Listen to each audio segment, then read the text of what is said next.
ജമ്മു കശ്മീരിന്റെ മുൻ ഗവർണർ സത്യപാൽ മാലിക് അന്തരിച്ചിരിക്കുകയാണ്. 79 വയസ്സായിരുന്നു. ദീർഘനാളായി അസുഖബാധിതനായി ചികിത്സയിലായിരുന്നു. ഒരുപാട് വലിയ വിവാദങ്ങൾക്ക് സാക്ഷ്യം വഹിച്ചിട്ടുള്ള മുൻ രാഷ്ട്രീയക്കാരൻ കൂടിയാണ്. ഒരുപാട് സംസ്ഥാനങ്ങളുടെ ഗവർണറായി സേവനമനുഷ്ഠിക്കുകയും ചെയ്തിട്ടുണ്ട്. ഏറ്റവും പ്രധാനമായും ആർട്ടിക്കിൾ 370 റദ്ദാക്കുന്ന പശ്ചാത്തലത്തിൽ അവിടെ ജമ്മു കാശ്മീരിന്റെ ലഫ്റ്റനന്റ് ഗവർണറായി പ്രവർത്തിച്ചിരുന്നതും സത്യപാൽ മാലിക്കാണ്. പിന്നീട് നരേന്ദ്രമോദിക്കെതിരെ തുറന്ന വെളിപ്പെടുത്തൽ ഉൾപ്പെടെ അല്ലെങ്കിൽ ആരോപണം ഉൾപ്പെടെ ഉന്നയിക്കുകയും പുൽവാമ ഭീകരാക്രമണവുമായി ബന്ധപ്പെട്ട് രാജ്യം തന്നെ ഞെട്ടിയ സ്ഫോടനാത്മകമായ ആരോപണങ്ങൾ ഉന്നയിക്കുകയും ചെയ്തിട്ടുള്ള ഒരു വ്യക്തിയായിരുന്നു. അദ്ദേഹത്തിന്റെ വിയോഗമാണ് ഇപ്പോൾ പുറത്തു വരുന്നത്. നാഷണൽ ഡെസ്കിൽ നിന്ന് ശ്രീജിത്ത് ബാലകൃഷ്ണൻ നമുക്കൊപ്പം ചേരുകയാണ്. ശ്രീജിത്ത്, എപ്പോഴായിരുന്നു അദ്ദേഹത്തിന്റെ അന്ത്യം? എവിടെ വെച്ചായിരുന്നു? ഡൽഹിയിൽ രാം മനോഹർ ലോഹ്യ ആശുപത്രിയിൽ ഇപ്പോൾ അരമണിക്കൂർ മുമ്പായിരുന്നു അദ്ദേഹത്തിന്റെ മരണം സ്ഥിരീകരിക്കുന്നത്.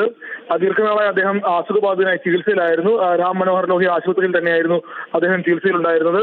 ഏറ്റവും ശ്രദ്ധേയമായ കാര്യം, അദ്ദേഹം ജമ്മു കാശ്മീരിന്റെ മുൻ ഗവർണർ എന്ന നിലയിലാണ് രാജ്യശ്രദ്ധ പിടിച്ചുപറ്റിയത്. ജമ്മു കാശ്മീരിൽ ആർട്ടിക്കിൾ 370 റദ്ദാക്കുന്ന സമയത്ത് അദ്ദേഹമായിരുന്നു ജമ്മു കാശ്മീരിന്റെ ഗവർണറായി ഉണ്ടായിരുന്നത്. ആ രൂപത്തിൽ ഒരു വലിയ സംസ്ഥാനം എന്ന രൂപത്തിൽ, സംസ്ഥാന പദവി എന്ന രൂപത്തിൽ ജമ്മു കാശ്മീരിന്റെ അവസാനത്തെ ഗവർണർ കൂടിയായിരുന്നു അദ്ദേഹം. ഇപ്പോൾ എല്ലാം അവിടെ ലഫ്റ്റനന്റ് ഗവർണർമാരാണ് ഉള്ളത്. അതുകൊണ്ട് തന്നെ ജമ്മു കാശ്മീരിന്റെ അവസാനത്തെ ഗവർണർ എന്നാണ് അദ്ദേഹം അറിയപ്പെടുന്നത്. അതോടൊപ്പം തന്നെ ഈ ആർട്ടിക്കിൾ 370 റദ്ദാക്കുന്നതുമായി ബന്ധപ്പെട്ടുണ്ടായ വിവാദങ്ങൾ പിന്നീട് അദ്ദേഹം പല അഭിമുഖങ്ങളിലായി പറഞ്ഞിരുന്നത് വലിയ രൂപത്തിൽ ചർച്ചയായി. അതോടൊപ്പം തന്നെ പുൽവാമ സംഭവത്തിൽ ഇന്റലിജൻസിന് ഗുരുതരമായ പരാജയം സംഭവിച്ചു എന്ന് അദ്ദേഹം ഒരു മാധ്യമത്തിന് നൽകിയ അഭിമുഖവും പിന്നീട് വലിയ വിവാദമായി. നരേന്ദ്രമോദി അഴിമതിക്കെതിരെ നടപടിയെടുക്കാത്ത ആളാണ്. അദ്ദേഹത്തിന്റെ സുഹൃത്തുക്കൾക്ക് വേണ്ടി, അഴിമതിയിൽ ഉൾപ്പെട്ട നരേന്ദ്രമോദിയുടെ സുഹൃത്തുക്കൾക്ക് വേണ്ടി അദ്ദേഹം ഇടപെട്ടിരുന്നു. അഴിമതിക്കെതിരെ നടപടി എടുക്കാത്ത ആളാണ് പ്രധാനമന്ത്രി എന്ന രൂപത്തിൽ അദ്ദേഹത്തിന്റെ പ്രസ്താവനകൾ വലിയ വിവാദമായിരുന്നു. 79 വയസ്സാണ് അദ്ദേഹത്തിന്. ദീർഘനാളായി ചികിത്സയിലായിരുന്നു.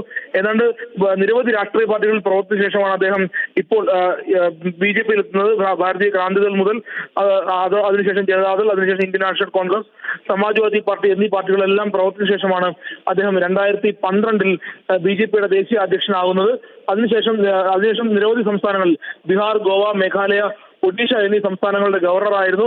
അതിനിടയിലാണ് അദ്ദേഹം ജമ്മു കാശ്മീരിന്റെ ഗവർണറായി ചുമതലയേൽക്കുന്നത്. ജമ്മു കാശ്മീരിന്റെ ഗവർണർ എന്ന രൂപത്തിലാണ് അദ്ദേഹത്തെ രാജ്യം അറിയപ്പെടുന്നത്, രാജ്യശ്രദ്ധ ആകർഷിക്കുന്നത്.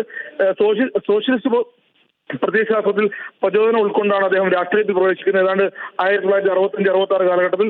പിന്നീട് മീററ്റ് കോളേജ് സ്റ്റുഡൻസ് യൂണിയന്റെ പ്രസിഡന്റായി തെരഞ്ഞെടുക്കപ്പെട്ടു. അത് അദ്ദേഹത്തിന്റെ രാഷ്ട്രീയ ജീവിതത്തിലേക്കുള്ള വലിയ വഴിത്തിരിവാണ്. 1974 ഉത്തർപ്രദേശിൽ നിന്ന് ഭാരതീയ ക്രാന്തിദളിന്റെ ടിക്കറ്റിൽ അസംബ്ലിയിലെത്തി, നിയമസഭയിലെത്തി. പിന്നീട് നിയമസഭയിൽ പാർട്ടിയുടെ ചീഫ് വിപ്പായി. അന്ന് അക്കാലത്ത് ഭാരതീയ ക്രാന്തിദൾ വലിയ രാഷ്ട്രീയ പ്രാധാന്യമുള്ള, രാഷ്ട്രീയ സ്വാധീനമുള്ള പാർട്ടിയായിരുന്നു ഉത്തർപ്രദേശിൽ. പിന്നീട് ലോക്ദളിലേക്കും അതിനുശേഷം ലോക്ദളിൽ നിന്ന് ഇന്ത്യൻ നാഷണൽ കോൺഗ്രസിലേക്കും 84 ഇന്ദിരാഗാന്ധിയുടെ കാലത്താണ് അദ്ദേഹം ഇന്ത്യൻ നാഷണൽ കോൺഗ്രസിന്റെ ഭാഗമാകുന്നത്.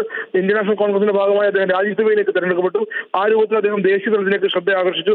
പിന്നീട് ബൊഫോഴ്സ് കുംഭകോണവുമായി ബന്ധപ്പെട്ടാണ് അദ്ദേഹം കോൺഗ്രസുമായി തെറ്റിപ്പിരിക്കുകയും അതിനുശേഷം BJP-യുമായി അടുക്കുകയും പിന്നീട് അതിനിടയിൽ ജനതാദളുമായും അതിനുശേഷം BJP-യിൽ എത്തുകയും BJP-യിൽ അദ്ദേഹം ദീർഘകാലം പ്രവർത്തിച്ച ശേഷമാണ് അദ്ദേഹം ഗവർണർ സ്ഥാനത്തേക്ക് വരുന്നത്. ഗവർണർ സ്ഥാനത്താണ് അദ്ദേഹം 4ഓളം സംസ്ഥാനങ്ങളുടെ ഗവർണറായി അദ്ദേഹം സേവനമനുഷ്ഠിച്ചു. അതിൽ ഏറ്റവും ശ്രദ്ധേയമായത് ജമ്മു കാശ്മീരിന്റെ ഗവർണർ എന്ന നിലയിലും ജമ്മു കാശ്മീരിൽ ആർട്ടിക്കിൾ 370 റദ്ദാക്കുന്ന സമയത്ത് ജമ്മു കാശ്മീരിന്റെ ഗവർണറായിരുന്നു. ആർട്ടിക്കിൾ 370 റദ്ദാക്കുന്നതുമായി ബന്ധപ്പെട്ട കാര്യങ്ങളിൽ നിർണായകമായ സ്വാധീനവും ഇടപെടലും അദ്ദേഹത്തിന്റെ ഭാഗത്തുണ്ടായിരുന്നു എന്ന് പിന്നീട് വലിയ വാർത്തകളുണ്ടായി. അതിനുശേഷമാണ് ആ ആർട്ടിക്കിൾ 370 റദ്ദാക്കിയ ശേഷവും അദ്ദേഹത്തെ ഗവർണർ സ്ഥാനത്ത് നിന്ന് മാറ്റിയ ശേഷമാണ് അദ്ദേഹം മാധ്യമങ്ങൾക്ക് നൽകിയ അഭിമുഖത്തിൽ പുൽവാമയിലെ ആക്രമണത്തിൽ ഇന്റലിജൻസിന് വലിയ പരാജയം സംഭവിച്ചിരിക്കുന്നതും പിന്നീട് അഴിമതി വിഷയങ്ങളിൽ പ്രധാനമന്ത്രി നരേന്ദ്രമോദിക്കെതിരെ ഗുരുതരമായ ആരോപണങ്ങൾ അദ്ദേഹം ഉയർത്തിക്കൊണ്ടുവരികയും ചെയ്തു. അങ്ങനെ ആ രൂപത്തിൽ വലിയ രാഷ്ട്രീയ ശ്രദ്ധയും ദേശീയ ശ്രദ്ധയും നേടിയ രാഷ്ട്രീയ നേതാവായിരുന്നു അദ്ദേഹം എന്നുള്ളതാണ് അത് ഏറ്റവും ശ്രദ്ധേയമായ കാര്യം. ബിനിൽ, ശ്രീത്ത് ചൂണ്ടിക്കാട്ടിയതുപോലെ തന്നെ 2023 ഏപ്രിൽ 14 പ്രമുഖ മാധ്യമ പ്രവർത്തകനായിട്ടുള്ള കരൺ താപ്പറിന് സത്യപാൽ മാലിക് വളരെ സ്ഫോടനാത്മകമായിട്ടുള്ള അഭിമുഖം നൽകുന്നത്.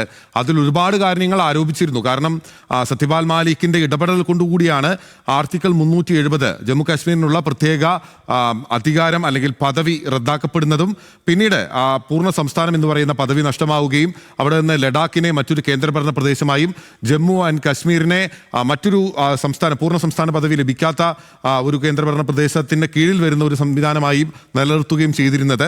എന്തായാലും അക്കാര്യങ്ങളിൽ പുൽവാമ ആക്രമണവുമായി ബന്ധപ്പെട്ട കാര്യങ്ങളിൽ ഉൾപ്പെടെ വളരെ നിർണായകമായ വെളിപ്പെടുത്തൽ നടത്തിയിരുന്ന ഒരു വ്യക്തിയുടെ വിയോഗമാണ് ഇപ്പോൾ പുറത്തു വന്നിരിക്കുന്നത്. അത് ആരോപണങ്ങളായിരുന്നു, അതാരും അന്വേഷിച്ച് തെളിയിച്ചിട്ടുള്ള കാര്യങ്ങളല്ല. എന്തായാലും അദ്ദേഹത്തിന്റെ വിയോഗം ഇപ്പോൾ അല്പസമയം മുമ്പാണ് ഡൽഹിയിൽ നിന്ന് സ്ഥിരീകരിക്കപ്പെടുന്നത്. വിവരങ്ങൾ നൽകുകയായിരുന്നു ശ്രീജിത്ത് ബാലകൃഷ്ണൻ.